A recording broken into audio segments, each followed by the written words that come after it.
I did join the session, so thanks to all the colleagues and thanks for being with us. Thanks for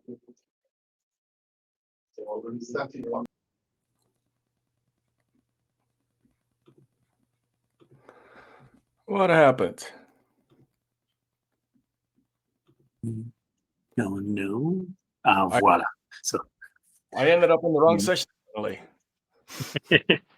Welcome everybody to this session with Gino, who's gonna bring us into the land of meaningful metrics and outcomes. So Gino, the floor is yours.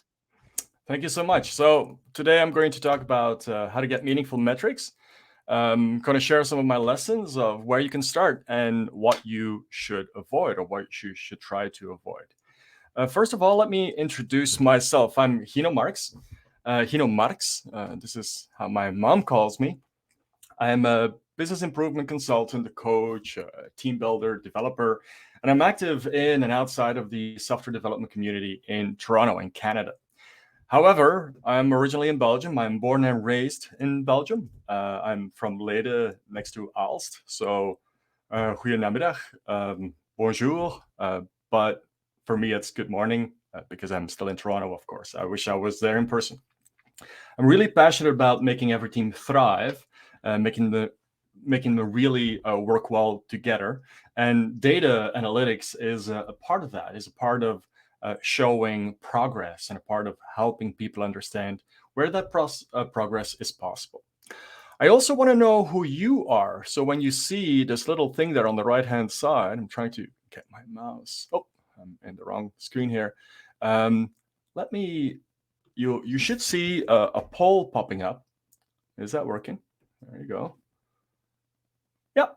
So poll successfully published. So that's great.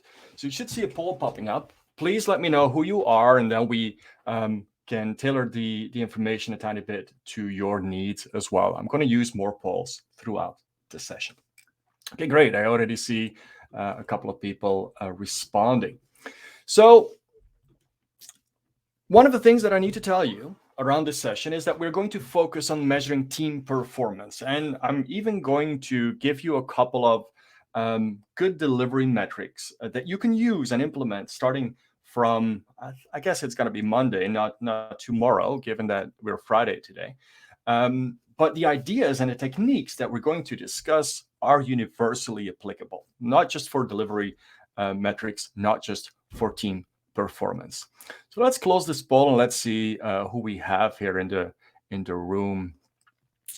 Now I can show that on stage. Let's use all the tricks here. So we have a lot of Scrum Masters and a lot of coaches. And yeah, so it's not surprising actually that we have an audience that is predominantly Scrum Master and coaches. And I'm not surprised that you're interested in those metrics. You should still see the details of the poll going forward. Now, my journey started with a book that I read a number of years ago, which was called How to Measure Anything. And it's a really difficult book. It was handed to me by a friend. There's an awful lot of statistics in there and mathematics. Statistics was never really my strong suit. But the very first chapter gave me a couple of lessons that were really valuable to me. And the first one and most important lesson, and I hope that you remember this as well at the end of the session, is that you shouldn't measure anything unless you are willing to respond to the outcome of that metric. If you're measuring something, you're actually trying to answer a question. True. If you're not willing to respond to an outcome that you do not expect, then you shouldn't measure it at all because it has a significant impact on your team. So keep that in mind. And throughout the session, we'll use some examples. And here you see yet another poll. So I'm going to publish that as well. And I kind of want to know from you whether or not you're using any of those examples or any of those metrics, like velocity, defined as the number of story points that you can deliver as a team throughout typically a sprint or a fixed iteration. Lines of code that developers can produce escape defects, however you define escape defects, usually defects that are found after a story or a piece of functionality has been delivered and it already has left the sprint. Those are typically the definitions of those particular things. So let's see if there's any people who are using these metrics. But let's first start with trying to figure out why we are interested in measuring anyways, right? And there's a whole school of thought around this, but I like to use the model that is introduced by Gardner, which I gotta look at it here for a second, which is called the Gardner Analytic Ascendancy Model. And the reason why it's so valuable to me and why I think it's easy to remember is because it's based on that question paradigm, right? So we talked about the book How to Measure Anything before, and really the idea that you want to respond to a specific answer, want to a specific question. This is giving you 4 different questions that all are very, very different and give you a different kind of insight. And you'll see very quickly as well what kind of measurements we are looking into. So the easiest one to ask is, well, what did happen? So when we're delivering something with a team, we can ask, well, did we deliver a lot? Did we deliver little functionality? Did we produce a lot of bugs? So what did happen? It doesn't give us any indication of the reasons behind it. It doesn't give us any information around how to now respond to it, but at least it's something that we call descriptive analytics. And it's the first level of analytics that we can do. It's also the easiest to measure. It's after the fact, right? The second type of question we can potentially ask, or we might want to ask is, well, we saw that we did an awful lot, or we saw that suddenly there was a significant drop in our productivity. So why is this? What happened to make the outcome be this way? So this is what we call diagnostic analytics, where we actually are looking for the reasons behind the events that we are discovering, the events that we are seeing. And you can understand that answering this question is already a tiny bit more difficult than just asking, hey, what did happen yesterday or last week, right? And then we get into what most people are interested in, the question of what will happen in the future. How can we project what we know from the past? How can we project that into the future and learn about the things that we might expect? And we call these things predictive analytics, right? And obviously, those are the 3 that we will talk about today. More so the first, the second, and a little bit into the third. The fourth one, even though I'm working with teams who are interested in that, it's not really a question that is asked often related to delivery, to team productivity. It's in another field that I'm using those. And that is, how can we change the system to make something happen? And this is what we call prescriptive analytics. So this is using typically simulations and modeling, and sometimes some machine learning and so forth as well. So as I said, we're going to focus on what happened, why did it happen, and a little bit of what will happen. How can we predict something in the future? So now we know why we are measuring, or why we want to introduce measurements. So now we get to the point of, well, what are we going to measure? Because there are some differences there as well. And we're seeing a big difference between measuring process and measuring outcomes. And measuring process is really around, hey, did we follow all of the agreements that we have made as we are going through, through a delivery process? Let's say that we need to provide requirements documents. Did we have our requirements documents ready? Let's say that we are assuming or are expecting all stories to be estimated before the sprint starts. Well, okay, so let's make sure that we measure this, and we have calculated all of the stories, or the number of stories, percentage of stories that we have estimated before the sprint starts. That's measuring process. Measuring outcomes is, okay, what is it that happened in the end? And obviously, those are the lag metrics. This is the result of the process, the outcomes that you want to achieve. And lag metrics are called that way because they're always after the fact. Let's say, for instance, that I want to lose weight, and I want to lose weight by the 1st of January 2022. When I put myself on the scale on the 1st of January 2022, I will see whether or not I hit my target. It's too late, though. I can't do anything about it anymore. It's a lag metric. It's after the fact, right? Now, the problem comes with process metrics when they are interpreted as lead metrics. There's an awful lot of people who think, well, if we follow the process, we will automatically end up with the results that this process is trying to achieve. But that's definitely not the case. It's not because you're following process that suddenly you will lead to those desired results. You're actually risking of measuring compliance. So the title of the session, in the meantime, I'm going to close this poll and see where we sit with this. The title of the session is all about measuring outcomes. So you wouldn't be surprised, of course, to see that we are going to work with the second piece. And let me see what kind of measurements you people are all using. What is it here? Show on stage. Okay, so a lot of people use velocity, escape defects are used as well. I'm really glad that nobody uses lines of code. There's people who don't measure anything related to team productivity or none of the above. That means that they measure different things. Okay, that's interesting. So thanks for sharing that. Now, I told you already that we want to measure outcomes. And one of the problems is that we only know after the fact whether or not we hit our target. Now, luckily, we are all in an Agile environment. You're in an Agile conference. So my assumption is that you will deliver early and often. When you deliver early and often, you can start seeing trends based on outcome measurements. For instance, I'm still trying to lose weight before or by the 1st of January 2022. If I put myself on a scale on a daily basis, I can see a trend.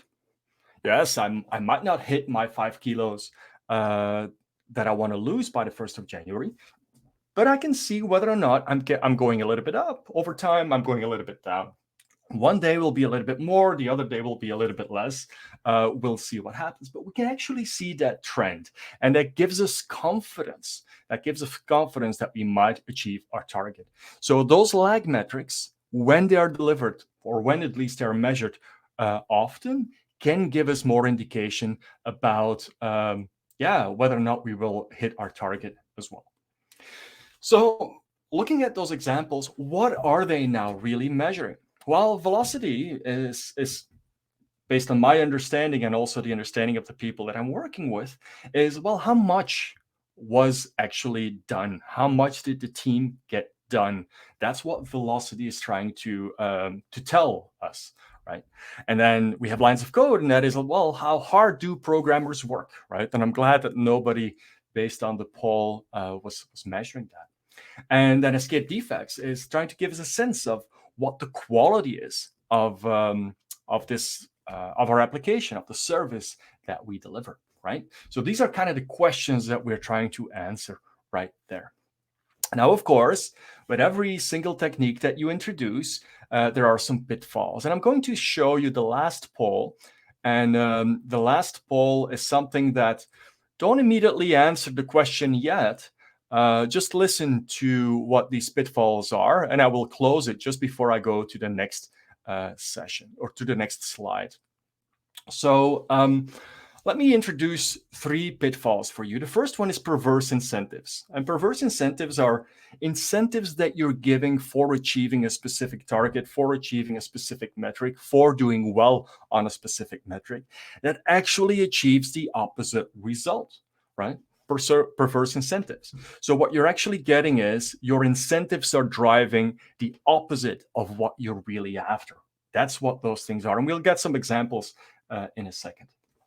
The other one is the Hawthorne effect. And that comes from a study that they did in a factory, I think it was a GE factory in Hawthorne, where they wanted to see what the effect was of the lighting on the productivity of the people in the factory. So they told everyone, well, you're part of the study. We're going to increase the lighting and we'll see if that has any effect, right? So keep on working the way you do. We're just going to share the information with you after the fact. So they increased the lighting, and lo and behold, the productivity went up. Great, right? So the lighting has an effect on the productivity of the people in the factory. Oh, they increased the lighting again. Productivity went up. Well, next thing they did was they reduced the lighting. Productivity went up. They reduced the lighting below the original level. Productivity still went up. Then the study was done, completely inconclusive. Yeah, we can't draw any conclusions from this particular study. And the productivity went back to what it was before the study started. That's the Hawthorne effect. And that basically means that what gets measured will improve. People or anyone who is participating in a study will help to achieve the results of that study. And that's a bias that is very important to recognize in research as well. So keep that in mind. That's a pitfall. And it's kind of interesting because if you want to achieve a specific effect, you can start measuring it, but you need to be aware of the consequences and the impact that you will have on your system. And then we have Goodhart's law, and that is all related to using those metrics to achieve certain targets. And as soon as a metric becomes a target, it's no longer a good measure. Because the same thing as with the Hawthorne effect is people will, and not necessarily because they try to game you and fool you, it's just human behavior. People will do better and will try to achieve that target. And they will do it by not necessarily implementing the practices or the behaviors that you want to see implemented and that you're really after. So that's really the interesting piece. So let's close the poll and see which ones are valuable metrics, and which is quite interesting here. We have, so we have a couple of people who started showing other things as well at the very end. So when all of those pitfalls were introduced. So there's 3 people who say that velocity is a valuable metric, and there is 2 people who say, well, none of the above. Not velocity, not lines of code, not escape defects. They're all garbage, right? So let's see how much of that is true. So the examples that we used, looking at the pitfalls. Oh yeah, you don't see. There you go. You don't see my slide anymore. The example that we used, looking at the pitfalls for velocity, it's easy to game, right? We can say, well, you know what? The sprint is done, but this story is 80% done. We'll finish it next sprint. Let's count 80% of the story points because we got 80% of the work done. I don't think that was the intent of velocity, right? So that's the first one. The second one happens a lot, is inflating story points. What used to be a 5 suddenly becomes an 8, right? Because, there's more work involved. No, but they're relative estimates. They should be the same. No, well, no, we know that it's more work, so let's inflate story points, and suddenly you see velocity go up. But it doesn't mean that more work got done. Then we have, you can start including defects as well, which never is the intent in velocity either.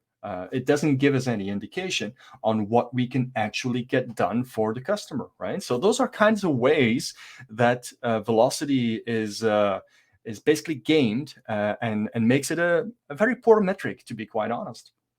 So lines of code, nobody's using that. So I'm going to skip over that, but duplicating code, refraining from refactoring, and so forth are the typical behaviors that you will find should you measure that. And related to escape defects, you might only log defects that are found by testers instead of all the defects that are found by developers as well. You might classify some defects as scope creep to get that metric look better, even though it's not really scope creep, and really it is a little bit of a defect because the functionality is not useful for your end users.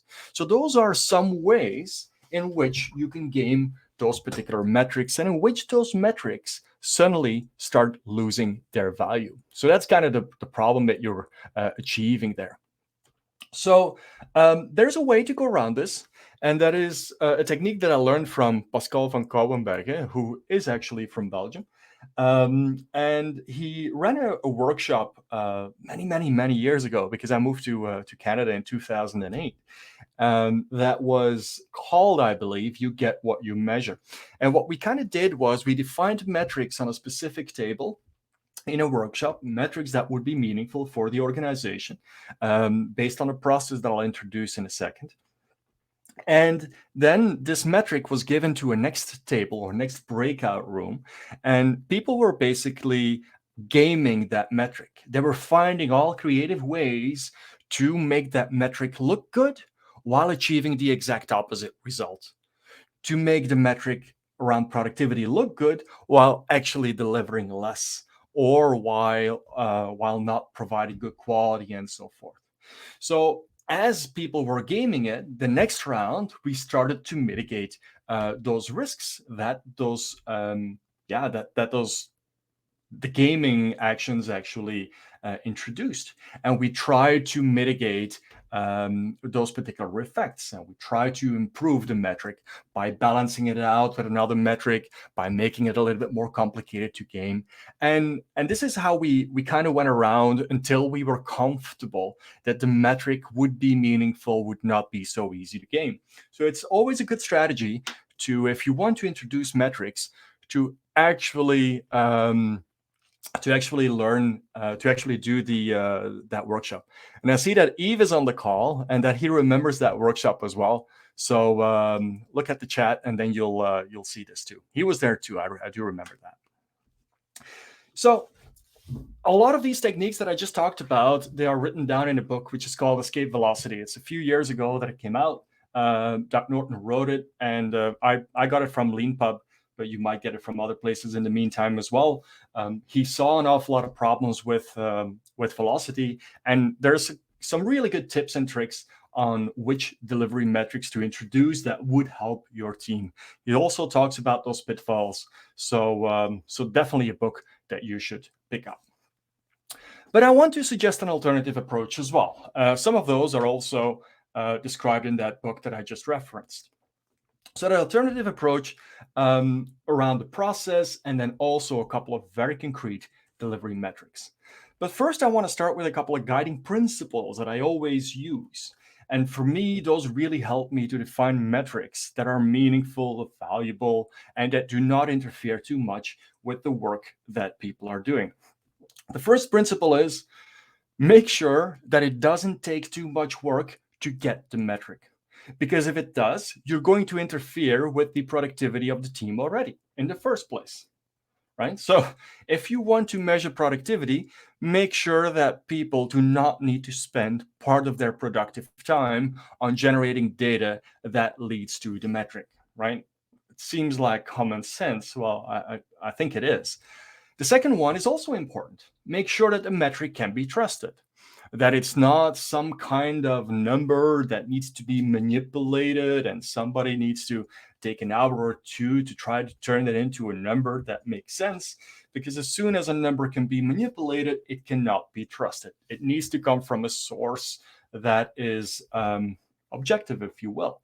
And if you look at those two first guiding principles together, it should be obvious that ideally the metric is automated, that there's no manual intervention necessary. There might be some work in setting it up, but that's the only thing that needs to be done. Once that setup work is complete, there is no impact on the work, and it can always be trusted because it always comes from the same source. The third one is make sure that your metric provides insight into a decision. That's going back to the very first slide that I showed you. Don't measure anything unless you're willing to act on the outcome of that metric, the insight of that metric. Unless you're doing that, there's no point in measuring. And the fourth one is measure outcomes and not compliance. Compliance doesn't get you anywhere. In fact, you can be very, very compliant, but not necessarily generate an awful lot of benefits. So there's a simple process that is very well known that you can use to kind of build a metric that makes sense for you specifically, right? For your case, because every objective for every organization, every team might be different. And you should always start with, what is it that you want to achieve? Not what is it that you want to measure, but what is it that you want to achieve? And based on that objective and based on that goal, you need to start thinking about, okay, so what are the questions that I can ask related to achieving that goal? If I get an answer to this question, will I get an insight in whether or not I'm getting closer to achieving my objective? And that's the second one, GQM. So goal, question, and then the third one is measurement. The metric is going to give you an answer to the question that you asked that gives you insight into the objective that you're willing or that you're after, right? And you need to refine that over and over again, because metrics become stale. Metrics, after a while, might no longer be valuable. It might just be valid for 2 or 3 months. And then later on, you might need to refine that or throw it away. Or you might even have a different goal that you want to look into. So that's a typical process. Look at GQM on Google, look it up, and you'll find quite a lot of information related to that helps you with defining your metrics. So that's kind of the first one. So I told you that I was going to give you a couple of very concrete examples. And I kept most of the presentation for this because I hope that you will actually like it. So I typically start with the number one goal that every project manager, product executive, delivery team lead might have, and that is, hey, can we deliver on time, right? Is our team capable of delivering all of the stuff that we said we would by, let's say again, the 1st of January 2022? Can we deliver on time? That's our goal. That's our objective. Now, how can we turn this into a question that gives us insight into whether or not we can deliver on time? Well, a first attempt might be, how much can the team get done, right? And if we know how much a team can get done in, for instance, a month, we can say, well, there's about 2 months left. If we can get 10 things done in a month, that means that we can get 20 things done in 2 months. If we have 20 things still in the backlog, we'll get there. If we have 30 things in the backlog, we won't get there. We might need to take some action to get to a point on the 1st of January that we're happy with. Either that might be get rid of 10 things of the backlog and deliver those later, or do something else, right? I'm not going to give any suggestions there because the situation might call for so many different answers. But that's not really a valuable thing to measure. It's very difficult to do that. What does get done mean in the first place? That's really hard, right? So I rephrase this question as to, how many features can the team really complete? How many things can we complete? And complete in my world means we put it in production. So the feature is deployed into production and can be used by an end user. That's what complete means. So how many features can we actually complete by that particular, in a week or in a month, right? And then we kind of can translate that into, can we deliver on time? Now, what is the metric that gives us an answer to that question? Well, it's throughput. And if you do not know what throughput is, then Merriam-Webster is very, very helpful. It's the amount of something that goes through something. And if that's not clear, let me explain it with a little diagram. So this is a timeline. And on the timeline, we're kind of churning at the code and we're building code. And it doesn't really matter when we start working on that code, but at some point, we consider it complete. And we say we're done. We're done with this feature. And at that time, let's say it's today, we're kind of note down our date. We say like, hey, October 29th, we're done. And only this data point gives us a lot of information. Again, we're not caring about whether we started this 2 days ago, 2 weeks ago, or 2 months ago. The only thing we care about is, when is something done, right? So even across multiple sprints, if you're using Scrum, or iterations, if you're using some other method. So what can we read from this particular one data point? Well, this is a chart. And if you later on give us some feedback, then you can download the Excel sheet or the Google spreadsheet that gives you all of the tools that you need to calculate these particular things. So this is a chart that counts the number of things that the team got done on a weekly basis. So the green bars show you, and with the axis on the left-hand side, show you that, for instance, in March, the team got about 30, I guess it's about 30 things done every week. And here the team got about 160 things done every week. And the blue line is the moving average over the last 6 weeks. So you start seeing a trend, and you see, well, there is some fluctuation. In the beginning, our productivity went up, and then there is kind of a dip, went up again, there's a dip. But we can already see from that single data point that we can assume that the team will deliver on a weekly basis between 50 and 100 things. That's more than we knew before we started measuring this data point. So it's quite valuable information. And we might even calculate the cumulative of this. And we say, like, okay, so if we add all these things over time, and then we're using the axis on the right-hand side, if we add all these things over time, then we'll see that approximately by the end of the year, we'll have about 3,400 things done since we started on March 1st this year, right? 3,400 things. Sounds like an awful lot, right? And so this is kind of our projection. And when I talked in the beginning about the different types of analytics so that we could do, here we're dabbling already into predictive analytics. We can get 3,400 things done by the end of the year. Okay, great. Great insight, right? Just a single data point. Let's see if we can do a little bit more, if we can do better. So with a little bit more data, we can get an awful lot more insight. And that little bit more data is just this. Instead of saying we got something done, we can say, well, we actually fixed a bug, or we did a task. I hope that you don't have too many of those. Or we completed a story. So instead of just saying we're done by the 29th of October, now we're also capturing the type of work, the type of outcome that we have delivered by that particular date. Well, let's see what that gives us on our charts. This is exactly the same chart of the same team with the same numbers, but now we add that additional data point. And now you're seeing, well, okay, the green bars are the features or the stories that got done.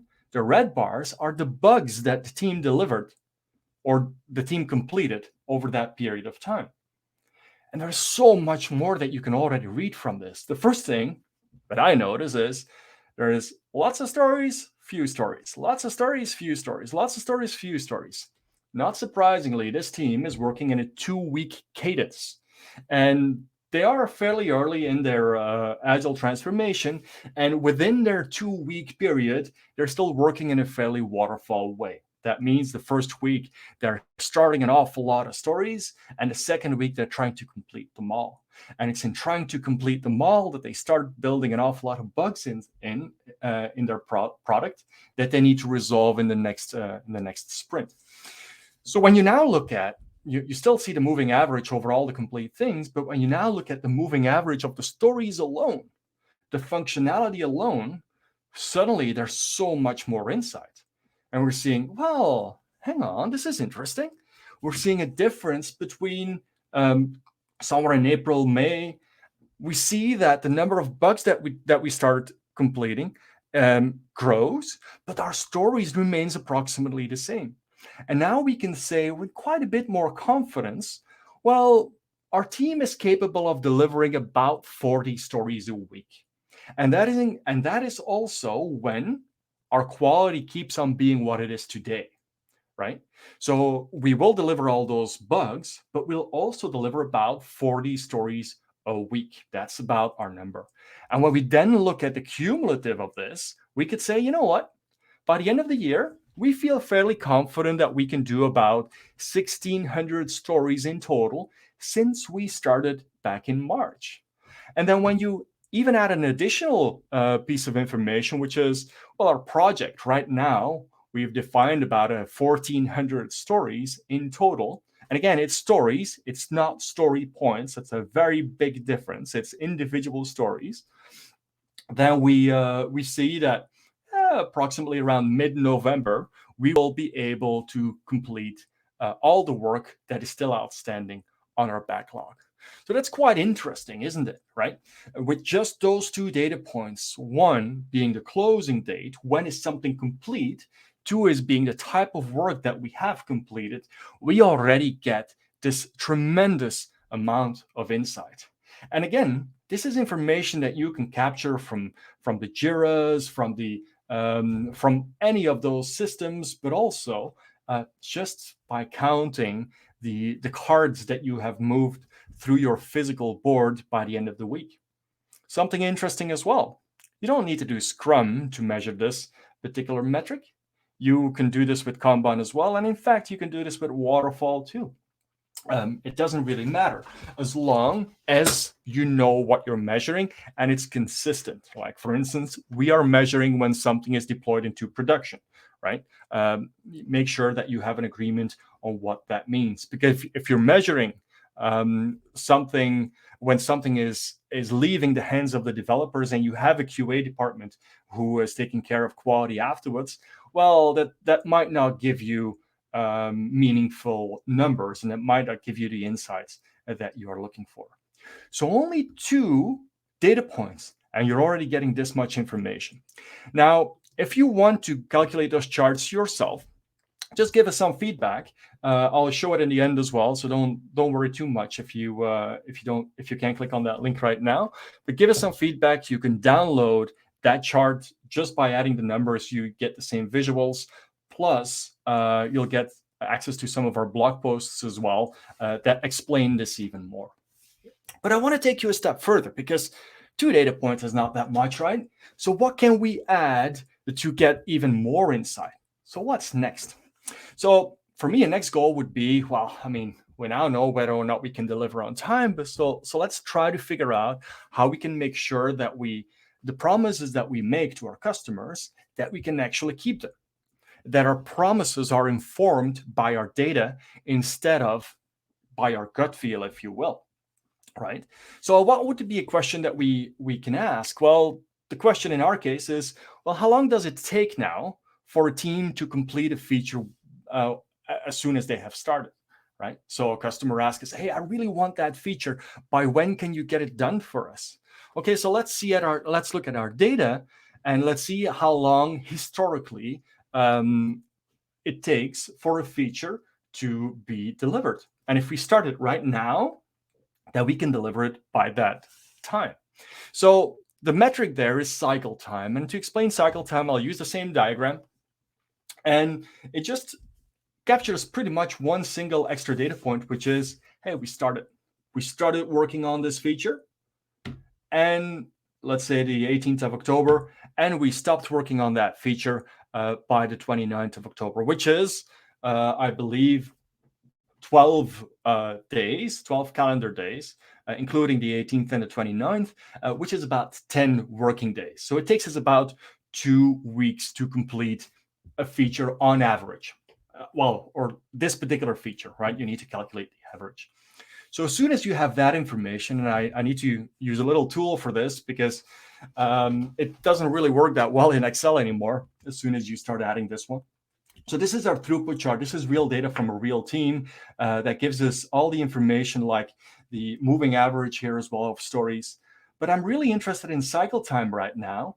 And you can look in the average cycle time of this particular team starts going up.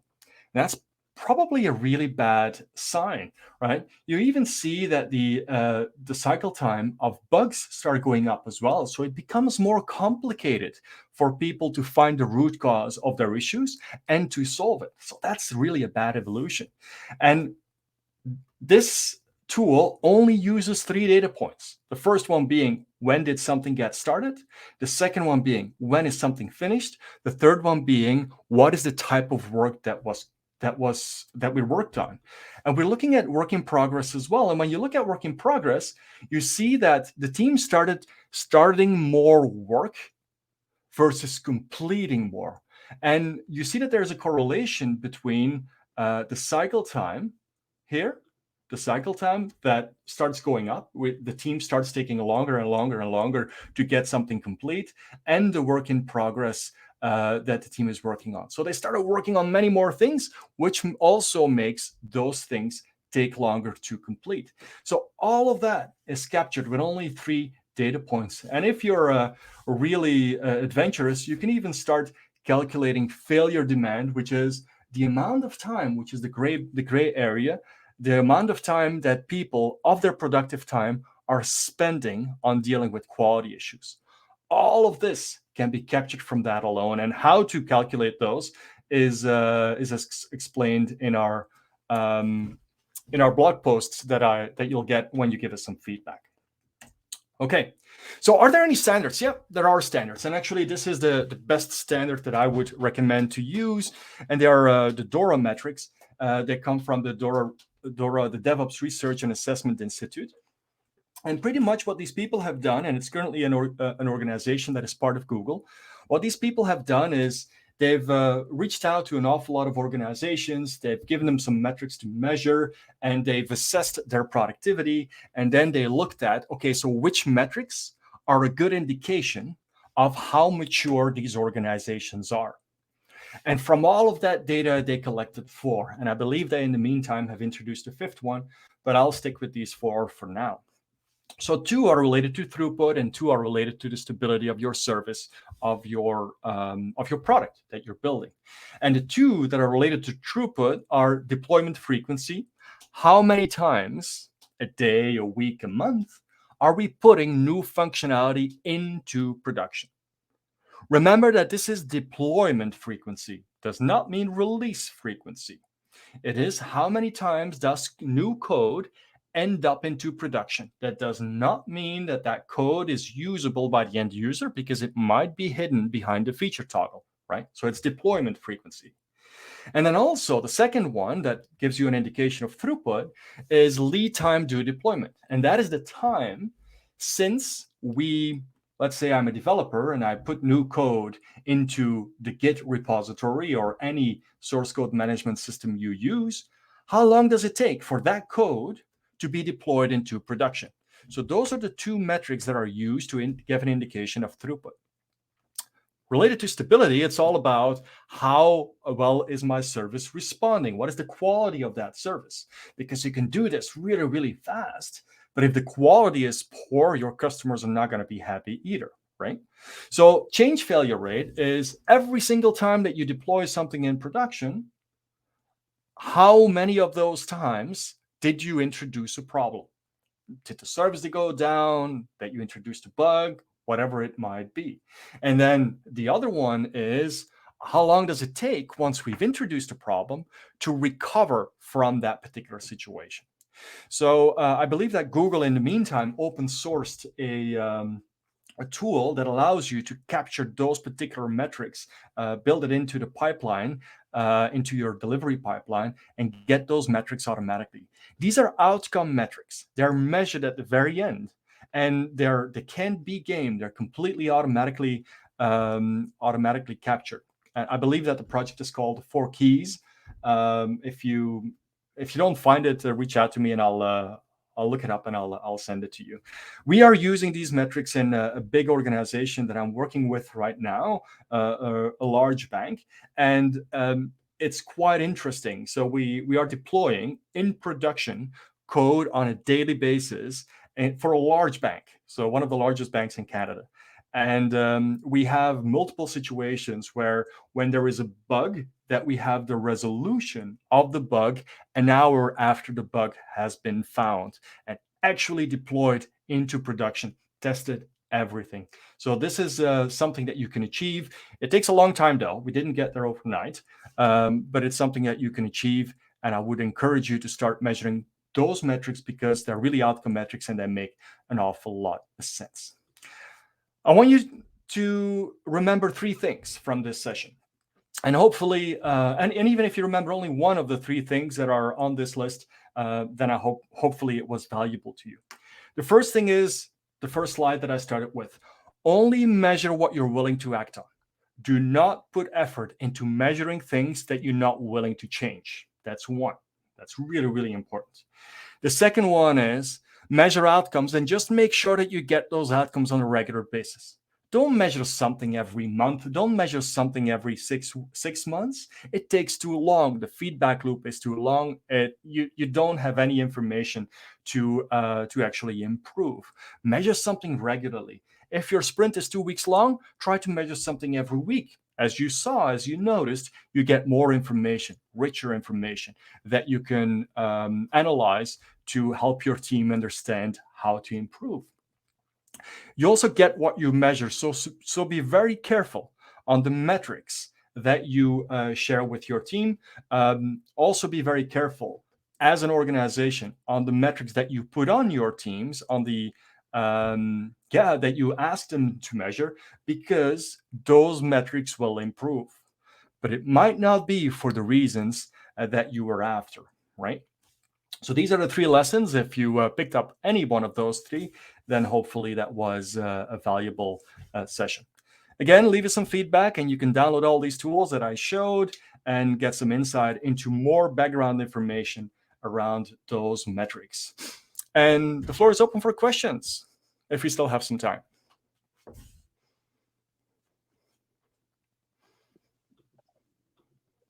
And we do have some time, so okay, great.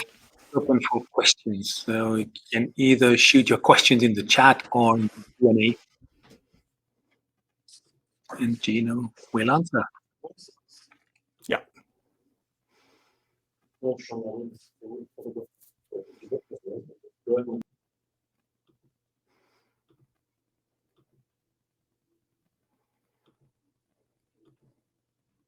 No questions? Everything was clear? But it seems. Yeah. Yeah, totally. So as I said, so I'm looking at the questions as well. Thanks, Stefan. So as I said, if you leave us your feedback at this particular link, then we will send you those tools. You can download them. I think you can download them, or we send them automatically. It's one of those 2, and you can get some extra information as well around how to measure and how to calculate those things based on cycle time.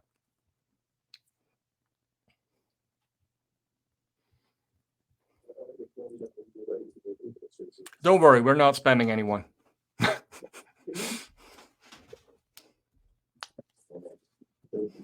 All right. Any other questions?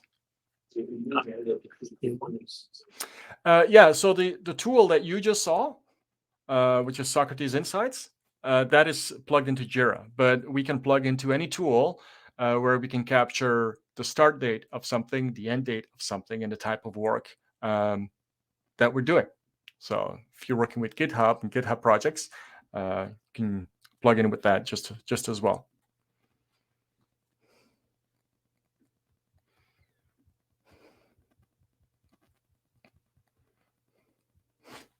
Oh. What is the one metric that I would advise a C-level manager to start watching? I would say deployment frequency, quite frankly. Because for a variety of reasons, right? So and even throughput. So this is always a metric that I start with. Throughput is not something that is very valuable for a C-level manager, but you can, for instance, say, are my number of deployments throughout the entire organization going up on a daily basis? We have very recently, with the project that I'm working with, or the organization I'm working with, we started about 2 years ago. We have very recently crossed the 10,000 deployments milestone. So that is a huge achievement for a large bank, and it does really show that attention to detail in terms of can we deploy frequently? Have we automated our system? Have we cut out the waste? Do we do it in a way that we're confident about the quality? So this one, for sure, deployment frequency. And then the other piece is, I guess, a quick follow-up is, well, your stability, right? So how many times did that cause problems in production? We have yet to find the one deployment that caused a production failure because of something we did. and the small ones that we introduced were resolved in a really short amount of time. So it gives our executive management a lot of confidence that we're building quality into the process. Of course, again, it's not just a process thing. This can only be achieved by having every single person care about quality. This can only be achieved by really investing in a delivery pipeline and investing into a quality engineering mindset and practices with every single developer and participant on the team. It's a great question, Yves.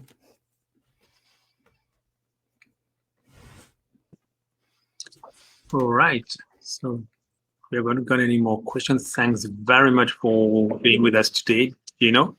You're very welcome. Thanks very much for these insights. And I promise you, if I make it onto the list next year, I will be in Belgium.